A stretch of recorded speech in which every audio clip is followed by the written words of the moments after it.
G'day everyone, let me show you how to create this double exposure effect in Photoshop.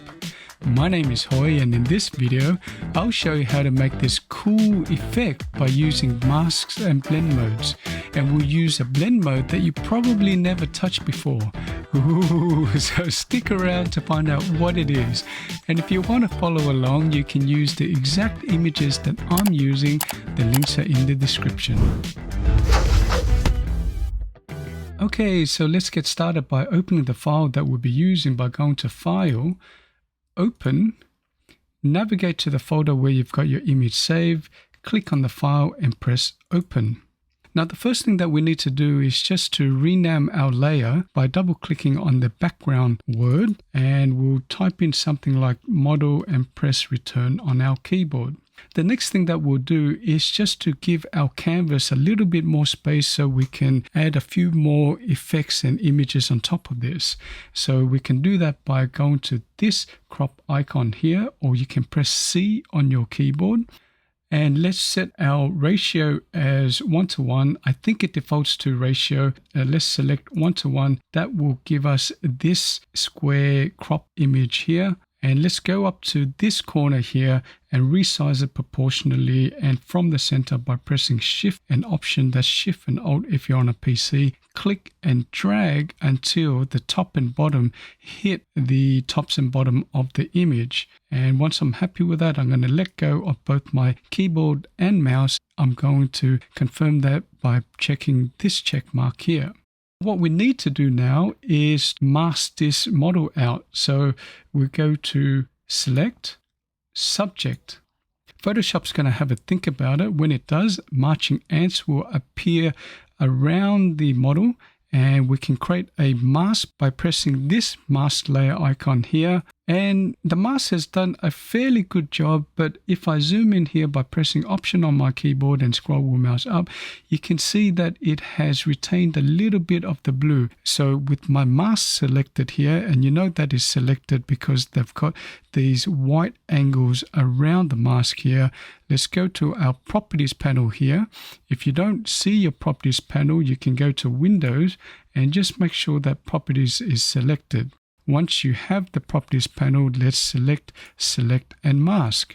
I'm going to fit it to screen by pressing Command 0. And all we're going to do on this screen is press this button here, Refine Hair. And basically, Photoshop has shrunk in the mask and it has done a fairly decent job. The only area that I'm going to fix is in here, where if I zoom in, it's retained a little bit of the blue background here. So I'm going to select my Refine Edge brush tool here, and I'm just going to paint that in to get rid of the blue here. If you need to resize your brush, you can press the left bracket key to resize it smaller, or the right bracket key to resize it bigger. And you just want to make sure that you've got a small enough brush just to go into the area that you need to. So you don't want to go overboard, otherwise part of his lip and mustache will disappear. So I'm okay with that, so I'm going to press Command or Control 0 to fit it to screen again. And I'm going to go on my right hand side here, go all the way down, and let's output it to a layer mask, and then press OK. Now, as I mentioned, the mask doesn't have to be perfect because we're going to apply a number of effects on top of this. But if you do want to know how to mask things out perfectly, I do have other masking tutorials which I've linked down in the description. Now, the next thing that we're going to do is just to make this picture black and white. We're going to desaturate that. But just before I do that, I'm just going to press V on my keyboard so I don't continue to have my crop tool active. And what that does is just to set it back to my move tool, and with my layer here selected, I'm going to go to my adjustment layer here and then go to my black and white layer adjustment. I'm going to go to my preset here and select a blue filter. So because the image has become darker, I want to bring out more of the highlight. So I'm going to add another adjustment layer, which is the levels adjustment layer. So let's go to this icon here and select levels. And all we're going to do is just bring in the whites here. So click and drag to something like 170 or 168, which is this point here. And what that does is basically any point from here all the way to pure white will be classed as this point here, which is pure white. So it's just making the image a little bit brighter. And just so we can see the background a little bit better, I'm going to add another adjustment layer, this time a solid color. So let's go all the way up to solid color. I'm going to select white and press OK. Let's bring this down by clicking and dragging all the way down to beneath the model layer here. The next thing that we need to do is to add the trees layer here. So let's go to File, and instead of going to Open, which will open it in another window tab here, let's go to Place Embedded. Let's navigate to the folder where you've got your image saved, click on the tree file, and then press Place. Now let's resize this by going to one of the corner controls here, and then press Shift Option, and then just click and drag out until it fills the whole canvas. Now that's Shift Alt if you're on a PC. So I'm going to just drag it down a little bit by pressing space by my keyboard and then just clicking and then just dragging it to the center of my screen. I'm going to confirm that by clicking this check mark here. Now what we need to do is to overlay this tree image on top of this model layer here. But before we do that, let's rename this tree layer here so we can keep track of it to tree and press return on our keyboard. Let's go to our model layer here and then change the blend mode from normal to soft light. Now you can see that it didn't quite do the job. The mask has to apply to this tree layer here. But instead of simply applying this layer mask here to this tree layer, what I'm going to do is just group all these layers from this levels layer here all the way down to tree layer here by selecting the levels layer, shift and clicking on the tree layer, and then pressing Command or Control G on my keyboard to group it, and then double click on that to rename it to something like model and press return on our keyboard. Now I'm going to reopen that by pressing this chevron here. I'm going to click and drag this layer mask here all the way up to this model folder here and then release when I'm there. And the reason why I applied the layer mask here at the folder level instead of the individual tree layer is because by applying it here, it affects all these layers here. If I were to apply it on the individual tree level and then need another mask on the model level, then I need to duplicate it over and over. It's easier to have a master mask layer. Now that's not easy to say. We also need to change the blend mode of this folder here, but I won't change it now. I'll change it in context so you understand why I'm changing it. For the time being, we'll leave the blend mode of this folder to pass through. Now, before we go on, I'm just going to adjust the position of this tree layer. So what I want is these tracks to be a little bit more centered, as in a little bit shifted to the right. So I'm going to click on this tree layer here. And then with my move tool selected, or I can press V on my keyboard, I'm just going to click and just drag it so the tracks is in the middle of the model's body. So the next thing that I want to do is just to show the model a little bit more, because at the moment you can't really see it. It's obscured by all these trees here. Let's make sure that our tree layer is selected, and we'll create a layer mask by clicking on this icon here. Let's select our brush tool, or you can press B on your keyboard, and let's make sure that black is our foreground color. If you don't have black as your foreground color, you can press D on your keyboard. That will reset it to default colors. And to switch the black to the foreground, you can press this double arrow here or X on your keyboard. I'm going to resize my brush by pressing on the right bracket key. And then I can press this down chevron here and just reduce my hardness all the way down to 0. I'm going to click out of it, and with a flow of maybe 20%, I'm going to just paint that out. you can see there is a problem here, which alludes back to my earlier point about changing the blend mode of this folder here. Now, this folder at the moment is passed through. The blend mode is passed through. We need to change it to normal, so any effect here within the folder is only contained within the folder. At the moment, any effects that we apply is passing through all the way down to the last layer. And that's why we need to change the blend mode from pass through to normal. And here you can see, we can now see the model's face instead of seeing right through to the solid color layer. Now let's click on this layer mask here on the tree icon here, and let's continue to paint again. What I want to do is just to make the branches of the trees a little bit still visible here. I don't want to mask it all out. Now, if you deleted more than you needed to, you can swap your colors around here by again pressing this double arrow here or X on your keyboard, and you can just brush it back in. Now, obviously, I don't want to do that, so I'm going to press Ctrl Z on my keyboard to undo that, or that's Command Z if you're on a Mac. And I'm just going to make my foreground color black by pressing X on my keyboard to switch the colors around again. And I'm just going to paint around here to the areas I want to show. And the next thing that we need to do is to bring in a background image. So let's go to File, Place Embedded, click on the file that we want to bring in and press Place. I'm going to move this image all the way down out of this folder. So just click and drag and just make sure that it's out of the folder. You know that it's out of the folder because this is flush against this line here. It's not in line with this. So let's make sure that this layer is selected and press Command or Control T to bring up our transform controls. I'm going to go to this corner here and resize it proportionally and from the center by pressing Shift and Option, and then click and drag on my mouse so the whole image covers the whole canvas.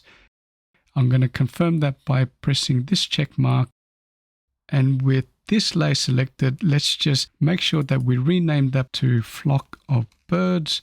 Press Return on our keyboard. I'm just going to reposition this, and I'm going to change the blend mode of this. Now, at the moment, we got it on normal, and we usually select some of these ones here.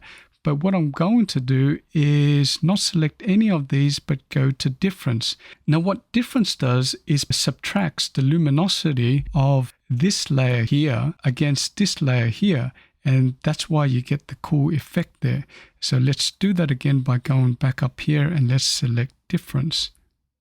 So now that we've got this background image, what I want to do with this foreground image is to add this slight hue on top of this foreground image here. So let's select this levels adjustment layer here because I want a solid color adjustment layer on top of this. Let's go to this adjustment layer icon here, go up to solid color, and make sure your sample size is 3x3 average, and most importantly, all layers is selected.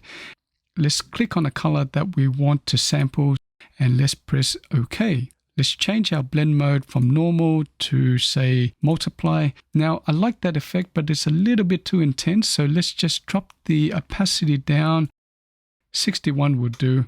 And now that we've assimilated the colors a little bit better, what I want to do now is to separate the foreground from the background so we can focus a little bit more on the foreground. So let's scroll down to our layers here and click on the Flock of Birds layer because I want to create a gradient layer on top of that. So let's go to the adjustment layer icon here, go up to gradient. Let's click on this gradient bar here. Under basics, let's select foreground to transparent, which is the second option here. Now with this color stop, let's click on this and go to color. And I'm going to choose white. Let's try white to begin with. Let's press OK. And then it's going to fade out to transparency anyway. So it doesn't matter which color this color stop is. I'm going to press OK.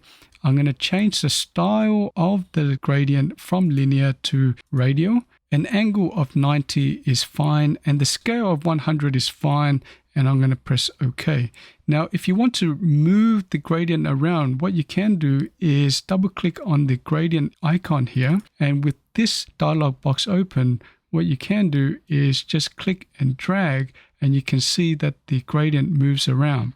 Now, I'm going to place it somewhere behind his head and maybe increase it slightly and then press OK. Now, this is before and this is after. Before, after. If you want a more subtle effect, you can change the blend mode from normal to any of these lighten blend modes here. So maybe screen. And again, this is before and this is after. Now we're almost there. What we need to do is add the birds on the line somewhere here and then somewhere here, as you saw on the intro. But before we do that, I just want to fix how sharp these lines are here. So if I zoom in, you can see that the mask is pretty sharp here. And although I'm okay with the mask being pretty sharp on the hair here, simply because I like the detail, I'm not a big fan of this very sharp edge here. So let's feather this out by blurring it. So let's scroll all the way up to our model layer mask here. So let's go over here to our blur icon here. If you can't see it, just click and hold until these options fly out. You might have these options showing in the first place. If you do, then just select this blur tool here. Make sure that mode is normal, strength is at 100, and make sure that your mask is selected. And all we're going to do is just click and paint over this until it's blurred as much as we like it.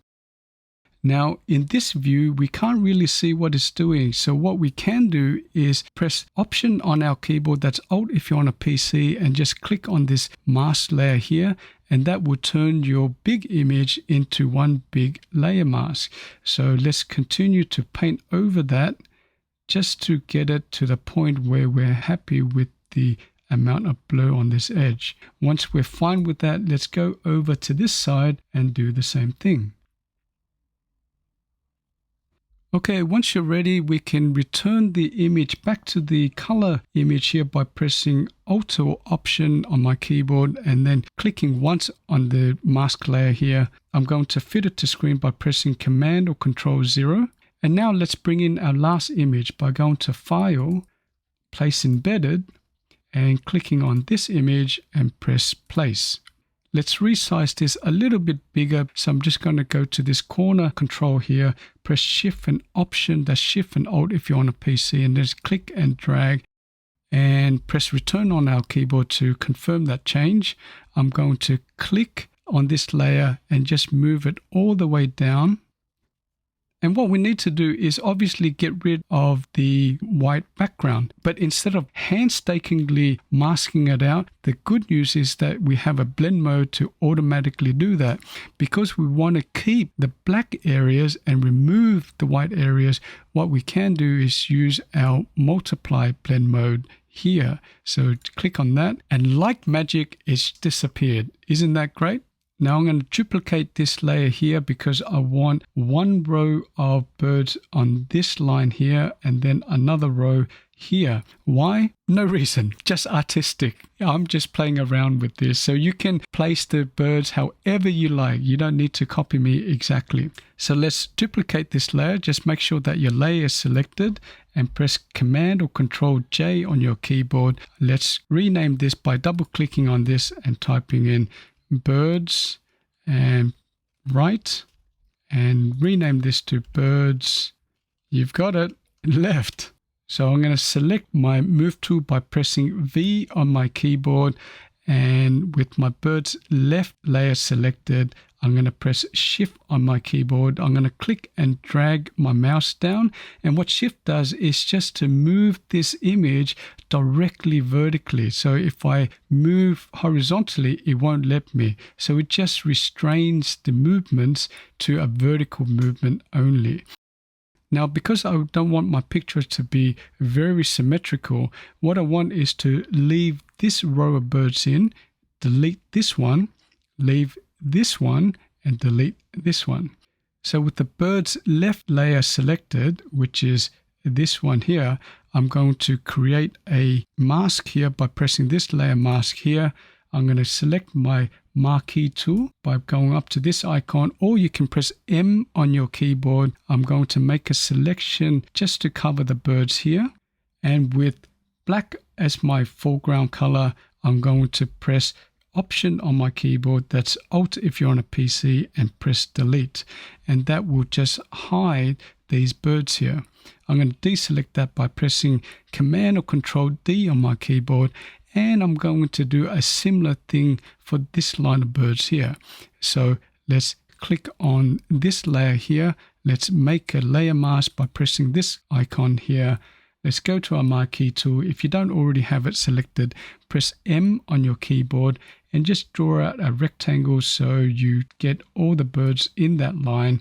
And with black as our foreground color and this mask selected, press Option, that's Alt if you're on a PC, and press Delete. Let's deselect that by pressing Command or Control D. Now this little bird is just too close to this right edge here, so I'm just going to reposition it by pressing on this layer here, which is the bird's right layer here. I'm going to select my Move tool, which is V on my keyboard, and I'm just going to move the little birdie in a bit, and it shows his little buddy over here, so it's a win-win for everybody. And the last thing that we'll do just for fun is we'll just put some text over this. So I'm going to go all the way up to my model layer here. I'm going to press this new layer icon here. Even though I wanted on top of this folder here, it created one below it. So let's click and drag it all the way up here so you can see this blue thin line here. And select our text tool by pressing T on the keyboard, or you can go up to this option here. Let's click once on the canvas here. You can select your font here. I've got Zume Cut. I'm not sure how to pronounce that, but you can get this font from the Adobe font website. You can also select the color of your font by going to this palette here. I'm going to select white and press OK. So now I'm going to type double exposure. I'm going to press this check mark to confirm that. I'm going to press V for my Move tool, and I'm going to bring up my transform controls by pressing Command or Control T, and I'm just going to move this more inside the canvas here, and then press Shift and click on this corner control here just to resize it a little bit bigger. And once I'm happy with that, I'm going to press Return on my keyboard. Now I want to center this. Now instead of manually trying to do it, what I'm going to do is make sure that my text is selected here and press Command or Control A to select the whole canvas. You know that the whole canvas is selected because of these marching ants here. And make sure that you've got your Move tool selected by pressing on this icon here or pressing V on your keyboard. And then these context controls should come up. So once it does, just press on this one here, and then it would center the text to the canvas. I'm going to deselect the selection by pressing Command or Control D. And then with the Move tool selected, I'm just going to press Shift on my keyboard and clicking on the word, and then just lowering it down a little bit so I can see the model's face a little more. Now, if you want to edit the text, all you need to do is double click on this T icon here, and then you can edit as normal. Obviously, I don't want to do that, and press Escape. And there you have it, a cool double exposure effect in Photoshop. Let's review what we've done here. I'm going to turn off all these layers here. So we started off with this model layer here, and we gave ourselves more space by expanding the canvas by using the crop tool. Once we've done that, we've added a layer mask here and desaturated the image. We then overlaid the trees on top of the model, and because we wanted to be organized, we put everything inside a folder. We changed the blend mode of the folder from pass-through to normal, so all the effects within this folder is contained within the folder. We masked out the trees from the face by using a mask, and then we added a background of birds. But instead of using one of the standard blend modes, what we use is an often overlooked blend mode, and that was difference, which gave us this cool effect. We then assimilated the color of the foreground, which is the model layer, to the background by putting a solid color. And then we introduce a gradient to separate the foreground from the background so our focus can remain on the model. And because the mask on the model's body was a little bit too sharp, we blurred it out by using the blur tool. We then added these birds on the line, and finally we added some text just for fun. And that's how you can create a cool double exposure effect in Photoshop. I hope you found this useful. Thanks so much for watching. Let me know what your favorite technique was or what you would like to see in future videos. And if you want to continue to level up your Photoshop skills, make sure you check out my other videos where I have explainer videos to make you go from beginner to pro in no time.